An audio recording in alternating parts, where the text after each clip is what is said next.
안녕하세요. 잔디의 모든 것 들잔디 소녀 태은숙입니다. 제가 요즘 생업에 바빠서 영상을 자주 올리지 못하고 있는데요. 그 사이 구독자분들이 많이 늘어서 지금 무려 1000분을 돌파했습니다. 네, 모두 감사드리고요. 여러 가지로 질문을 많이 하시는데 제가 답변을 바로바로 드리지는 못하고 있거든요. 하지만 시간이 좀 걸리겠지만 제가 아는 범위 내에서 성심성의껏 답변을 올려드리도록 할 테니까 많이 구독해 주시고요. 요즘 질문을 많이 해주시는 것이 잡초 관리에 대해서 질문을 많이 해주십니다. 그래서 오늘은 제초 관리 방법에 대해서 설명을 드릴 거고요. 작년 9월 정도에 제가 잡초 관리에 대해서 한번 영상을 올려드렸는데 그때는 한국 잔디에서 이미 발생된 잡초, 그러니까 이렇게 잡초가 발생이 되어 있죠. 이렇게 발생이 된 잡초를 어떻게 죽이는지에 대해서 영상을 올려드렸는데 오늘은 한지형 잔디, 지금 양잔디죠. 이 잔디에서 발생이 되기 전에 잡초를 예방하는 제초 관리에 대해서 알려드리도록 하겠습니다. 네, 잡초를 관리하는 가장 안전하고 확실한 방법은 바로 뽑아주는 겁니다. 뽑으실 때는 꼭 뿌리까지 뽑아주시고요. 그리고 이거보다 더 확실한 방법은 잔디밭 밀도를 빡빡하게 채우는 거죠. 잡초가 들어올 공간을 아예 차단해 버리는 건데요. 그렇지만 이렇게 하고 저렇게 해도 어느 순간이 되면 잡초는 끝도 없이 올라옵니다. 어디서 날아오는지 모르겠는데 잡초가 계속 올라오죠. 그래서 많은 분들이 제초 관리를 하시다가 나중에는 포기하시고 잔디를 그냥 깎아 버리신다던가 아니면 방치하신다던가 그렇게 관리를 하시는데, 오늘은 이것을 조금 더 효율적으로 관리하실 수 있도록 제가 도와드리도록 하겠습니다. 잡초를 예방하는 약재를 우리는 발화전 처리제라고 하거든요. 잡초가 발화하기 전에 처리하는 약재이기 때문에. 그리고 또 다른 말로는 토양 처리제라고도 합니다. 발화하기 전에 토양에 이 약재를 살포하기 때문에 붙여진 명칭인데요. 토양 처리제는 여러 가지가 있습니다만 저는 오늘 이 탑건이라는 약재를 가지고 왔습니다. 이 약재는 우리나라 골프장에서도 가장 많이 쓰고 있고요. 미국이나 일본 골프장에서도 가장 널리 쓰이는 약재입니다. 아마 우리나라 골프장의 한 95% 이상은 이 약재를 썼거나 쓰고 있을 겁니다.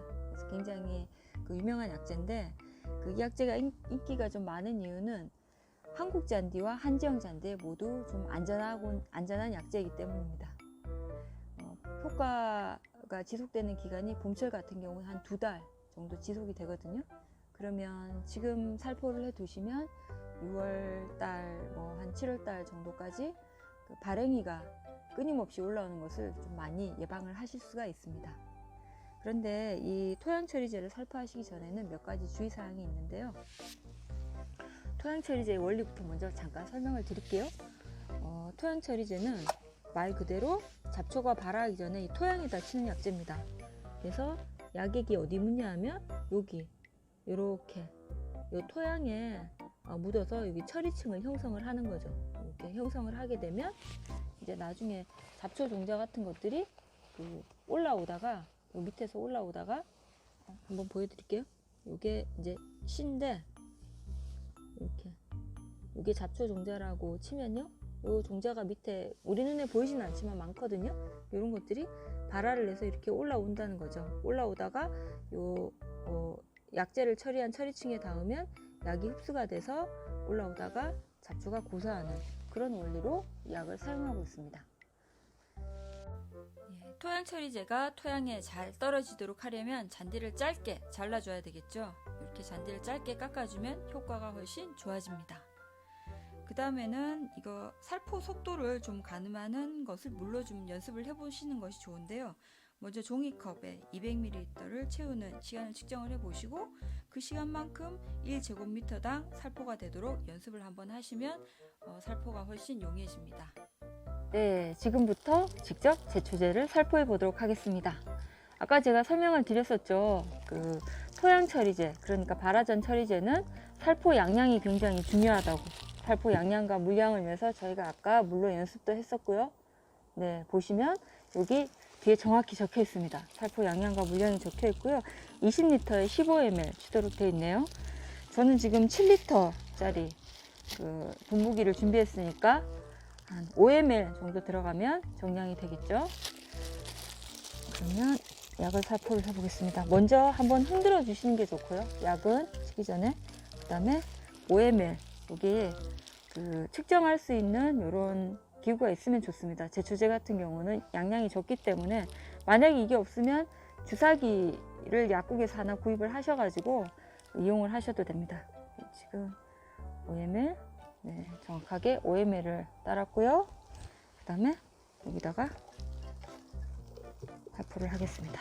약이 좀 남아있을 때는 헹궈가지고 쓰셔야 되겠죠. 여러 번 아예 노란색이 안 보일 때까지 이렇게 헹구셔야 됩니다.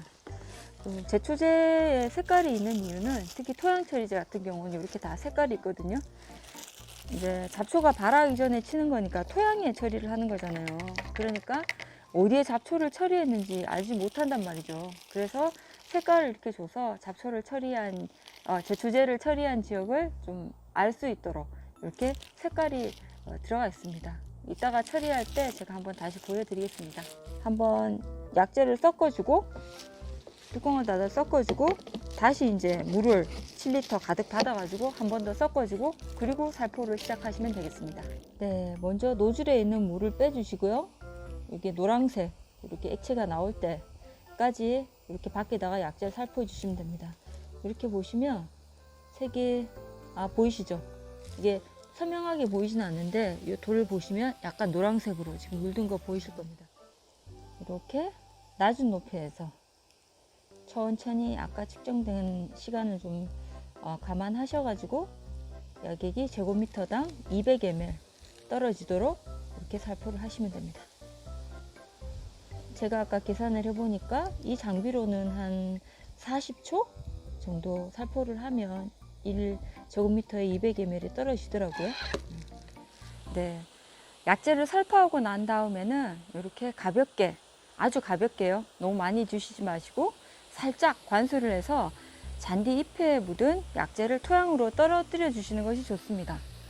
우리가 아까 잔디를 깎았잖아요. 짧게 깎았지만 그래도 잔디 잎에 약액이 묻어 있으니까 그것은 최대한 토양 속으로 떨어뜨리는 게 좋죠. 물론 이제 약액이 묻어 있다고 해서 잔디에 크게 해가 가는 것은 아니지만 굳이 잔디 잎에 약액이 묻어 있을 이유는 없으니까 가능하면 토양으로 다 회수를 해줍니다. 비 오기 전에 그 약재를 치면 어떤가 이런 거 물어보시는데 비 같은 경우도 아주 살짝 왔을 경우에는 큰 영향이 없지만 비가 많이 올 경우에는 제초제 치고 난 다음에 엉뚱한 곳으로 흘러내리거나 나중에 다 용탈이 돼서 없어지기 때문에 사실 비가 오기 전 후에는 약재를 안 치시는 것이 가장 좋죠. 네, 저희는 금방 약을 쳤고 그 다음에 관수도 마쳤습니다.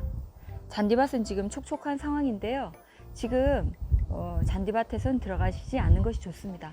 아직도 약액이 남아 있으니까 신발에 묻을 수도 있고요. 특히 반려동물 키우시는 분들 걱정 많이 되셔서 저한테 많이 물어보시는데 약을 금방 치고 난 다음에는 사람도 강아지, 고양이도 들어가지 않는 게 좋죠.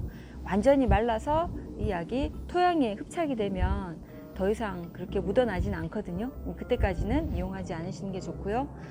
아까 또 한 가지 이제 설명을 드리지 않은 것이 있는데 잔디 밀도가 너무 낮아서 잔디 종자를 더 파종하고 싶다 하시는 분들도 발화전 처리제를 살포하시지 않는 것이 좋습니다. 이것이 잡초 종자의 발화만 억제하는 것이 아니고 이 약은 잔디의 종자도 발화를 억제합니다. 그러니까 이 약을 치시고 파종을 하시거나 파종을 하시고 이 약을 치시거나 하시지 않는 게 좋고 만약에 하시려고 하면 최소한 한 달 반 정도 그 텀을 두시고 그렇게 하시면 좋습니다. 네, 오늘은 잔디밭에서 특히 한전 잔디밭에서 잡초가 발화하기 전에 예방적으로 처리하는 발화전 처리제 사용 방법에 대해서 말씀을 드렸고요. 잔디에 대해 궁금한 게 아직 많이 남으셨다면 앞으로도 계속 구독, 좋아요 눌러주십시오. 감사합니다.